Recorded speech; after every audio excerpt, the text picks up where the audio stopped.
کہ جب انسان کسی چیز کو بھلا بیٹھتا ہے یا کسی چیز کو نگلیکٹ کر دیتا ہے یا کسی چیز کے بارے میں بے پرواہ ہو جاتا ہے۔ غفلت بھی دو قسموں کی پائی جاتی ہے، ایک ہے محمود غفلہ، یعنی وہ لوگ جو کہ ایک پازیٹیو غفلہ ہے کہ وہ گناہوں سے غافل ہو چکے ہیں، یعنی کہ وہ گناہوں کی طرف جاتے ہی نہیں ہیں۔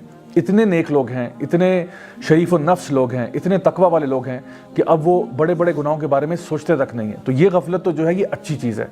دوسری غفلت ہے مذموم غفلہ، اور اس کے آگے سے تین مزید حصے ہیں۔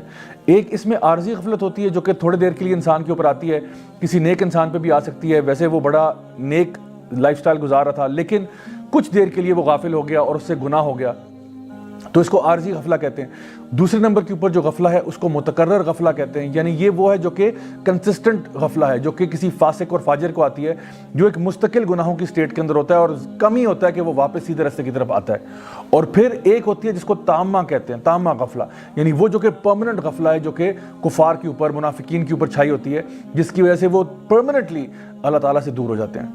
تو یہ وہ غفلتیں ہیں جن سے انسان کو بچنا چاہیے۔ اب سوال یہ پیدا ہوتا ہے کہ آخر انسان غافل کس چیز سے ہوتا ہے؟ انسان غافل ہوتا ہے اللہ کے دین سے، قرآن مجید سے، ذکر کرنے سے، حفاظت کی دعائیں پڑھنے سے، نیک نیت رکھنے سے، اور جتنے بھی نیک اعمال ہیں ان کی پرائیورٹی کو غلط کر دیتا ہے۔ یہ بھی غفلت کی ایک نشانی ہے، اور اپنے زندگی کے مقصد سے غافل ہو چکا ہے، حتیٰ کہ قیامت کے دن سے غافل ہو چکا ہے۔ اللہ سبحانہ تعالیٰ فرماتے ہیں ایسے لوگوں کے بارے میں اولئک کالانعام بل ہم اضل اولئک هم الغافلون، یہ لوگ جانوروں جیسے ہیں، نہیں شاید اس سے بھی بدتر یہی تو غافل لوگ ہیں۔ یعنی سبحان اللہ، بھیڑ بکریاں بھی اتنی غافل نہیں ہوتی جتنا کبھی کبھار انسان ہو جاتا ہے۔ اب سوال یہ پیدا ہوتا ہے کہ آخر غفلت انسان کو ہوتی کیوں ہے؟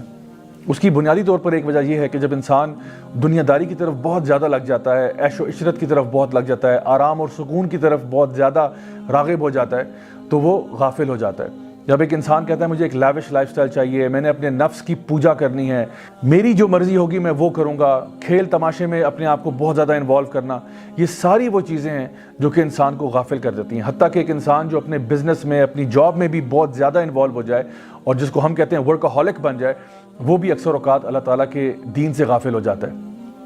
آج اگر آپ پوری امت کا حال دیکھیں تو صورتحال کچھ ایسی ہے کہ لوگ یا تو اپنی فیملیز میں بہت بزی ہیں، یا اپنے کریئرز کو بنانے میں بہت بزی ہیں، یا اپنے لائف سٹائل کو اپ گریڈ کرنے میں بہت بزی ہیں، اور یہ بھول چکے ہیں کہ ہم نے لوٹ کر اللہ کے پاس جانا ہے۔ انا للہ و انا الیہ راجعون، ہم بھول چکے ہیں کہ ہم نے اللہ کے سامنے ایک دن پیش ہونا ہے، اور اللہ تعالیٰ فرماتے ہیں قرآن مجید میں فَمَن يَعْمَلْ مِثْقَالَ ذَرَّةٍ خَيْرًا يَرَهُ وَمَن يَعْمَلْ مِثْقَالَ ذَرَّةٍ شَرًّا يَرَهُ۔ اس دن جو تم نے ذرہ برابر خیر کا کیا ہوگا وہ بھی سامنے آ جائے گا، اور جو تم نے ذرہ برابر شر کا کیا ہو جائے گا وہ بھی سامنے آ جائے گا۔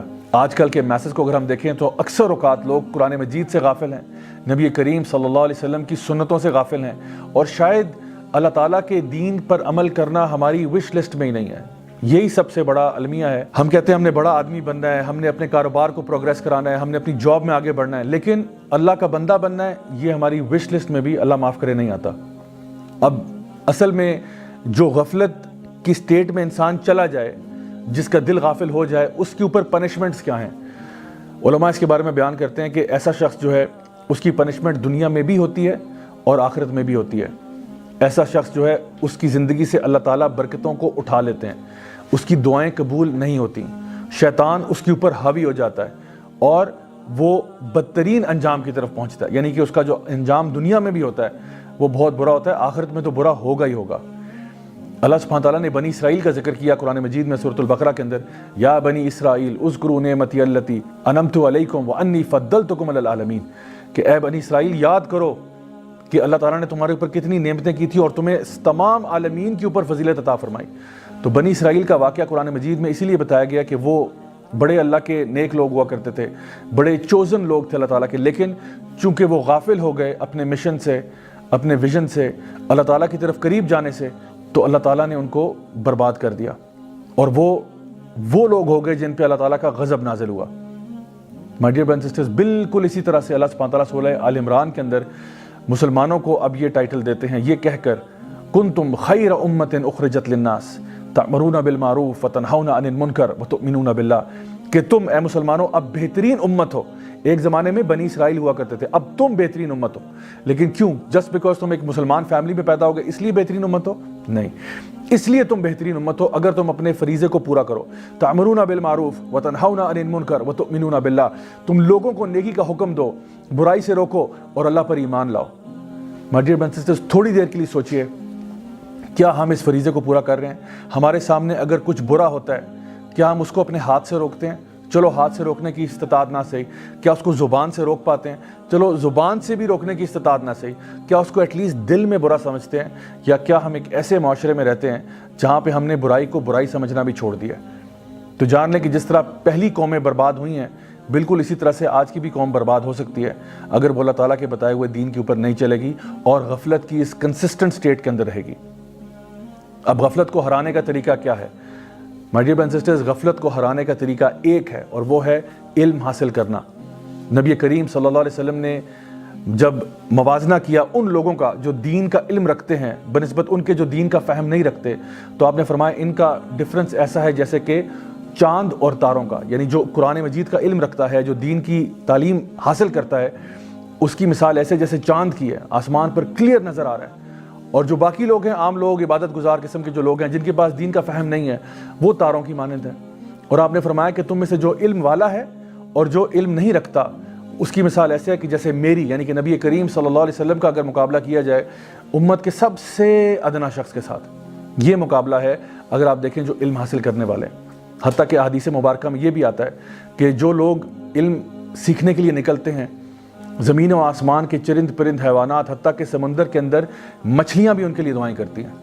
اور جب وہ اپنے گھروں سے نکلتے ہیں علم سیکھنے کے لیے, قرآن مجید کا علم سیکھنے کے لیے, احادیث مبارکہ کا علم سیکھنے کے لیے, تو فرشتے ان کے آگے اپنے پروں کو بچھا دیتے ہیں. اللہ اکبر. کیا آپ سوچ سکتے ہیں کتنا زبردست پروٹوکول ملتا ہے ان لوگوں کو جو دین کا علم حاصل کرنا چاہتے ہیں. اور جو شخص بھی دین کا علم حاصل کرنے کے لیے نکلتا ہے وہ اصل میں اللہ کی راہ میں جہاد کر رہا ہوتا ہے. تو آج سے آپ فیصلہ کریں انشاءاللہ کہ ہم لوگ اپنے آپ کو اس غفلت سے نکالیں گے. اس کے لیے میں آپ کو 3 مزید ریکمنڈیشنز دیتا ہوں. اپارٹ فرام دا فیکٹ کہ آپ نے اپنے علم میں اضافہ کرنا ہے, اپنا اللہ تعالیٰ کا ذکر بڑھا دیں, نبی کریم صلی اللہ علیہ وسلم پر درود پڑھنا بڑھا دیں. اللہم صلی علی محمد وعلی آل محمد کما صلیت علی ابراہیم وعلی آل ابراہیم انک حمید مجید, یہاں سے لے کے آخر تک. اور سب سے امپورٹنٹ چیز اگر آپ کر پائیں, جو بہت خوبصورت چیز ہے غفلت سے بچنے کے لیے, وہ ہے تہجد کی نماز کو قائم کرنا. My dear brothers and sisters, اگر ان چیزوں کو آپ فالو کر لیں تو یقین جانیے آپ غفلت سے باہر نکل سکتے ہیں اور انشاءاللہ الرحمن اللہ تعالیٰ آپ کو دین کا فہم عطا فرمائے گا. Until next time, this is me, Raja Ziaul Haq signing off. Wassalamu alaikum wa rahmatullahi wa barakatuh.